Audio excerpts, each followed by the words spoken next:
ducked off low-key, yeah, you know me. Kickin' with Tyree, hit it 3 like Kyrie. Man. So, first off, I want to say congratulations. How did you discover this story, and what was the spark of it for you? Yeah, this was an unusual project for me because it came from a call from Stephen Curry and from Erick Peyton, one of our producers. And Stephen had a friendship with Clarence B. Jones, and who was Martin Luther King's speechwriter and personal lawyer. And they reached out and said, we think Clarence's story is worthy of a film. He's an amazing storyteller. He's an amazing man, and he's 92 years old. And he's just such a great storyteller. We want to sit down with him, and we want to give him an opportunity to tell his story. And Stephen had really clear ideas about how he wanted to tell that behind-the-scenes story of the civil rights movement and how he wanted to move the camera. And I was just drawn into the whole idea and the concept of it. And then as soon as I met Clarence, he was so inspiring, and he also was somebody who at 92 years old could sit there and talk firsthand about what it was like, meeting Martin Luther King Jr. I mean, he refers to him as Martin. So when you first meet him, it's this moment where you realize it wasn't that long ago, and he's just a very unique person to be able to take you inside the room where these critical decisions were made that made the civil rights movement a success. And as soon as I met Clarence, I think that was it for me. I was like, yeah, I'm in. And we spent the last 3 years making the film. I asked him this question: how did you go about making this legacy story without making it a tribute story? Yeah, interesting question. I mean, I think in some way, Stephen and my love for Clarence is present in the film. But Clarence would be the first person to tell you he's not a saint.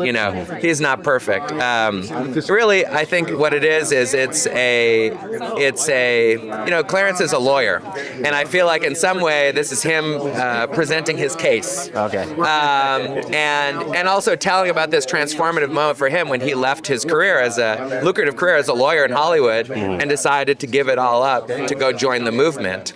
And it's a very honest story. It's an honest story about how cynical he was when he first got the call to go to Alabama to represent Dr. King, and he said, "No, I'm not doing that. He probably is guilty," and hung up the phone. So I think because he was so honest about what happened, it's a very endearing and it's an honest telling from Clarence, who at this point in his life, I think he's ready to tell it like it is, and I think that's what's so charming about this film and his personal testimony there, and that special conversation he had with Stephen, which is the heart of the movie. Okay, I'm thinking of a question real quick. So what personal cost was revealed through the film that you never knew about before for Clarence? For Clarence? Yeah. I mean, I think... there's a lot. I mean, obviously he gave up his career to join the movement. But I also think, and this is sort of the emotional heart of the film, is that he lost his friend. And I think his life was transformed by that relationship that he had with Dr. King. And I think, as he talks about in the movie, I think there's a lot of obviously grief, but also almost a survivor's, a duty of him dedicating his life to those same ideals that drew him in the first place. When he asks himself, why am I blessed with longevity? Why am I still here?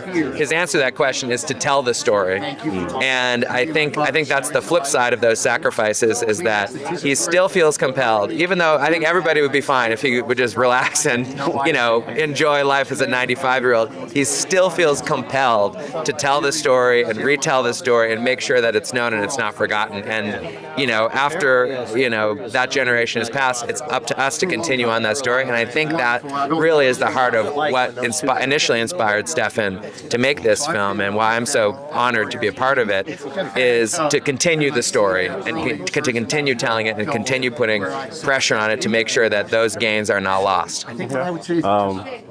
My last question for you is, what do you hope this film teaches young organizers across America today? Well, it's in many ways it's a movie about team chemistry, right? One of the interesting things when Clarence went to law school, he was one of the only African American students. This is in like the 40s, and he realized that he was being discriminated against, and so were the Jewish students, and that's he made friendships with the Jewish students, and then later when he was in the marches, he would go up to these white people in the marching with Dr. King and ask, "Why are you here?"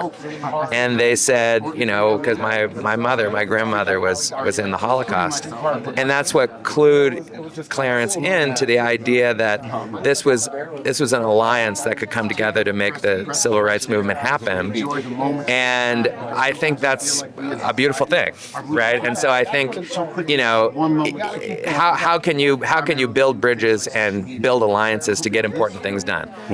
You may not agree with, groups may not agree on every last thing, but if you can come together on an issue and say, we both agree this is important, really important things can be accomplished. I think there's something to be learned there.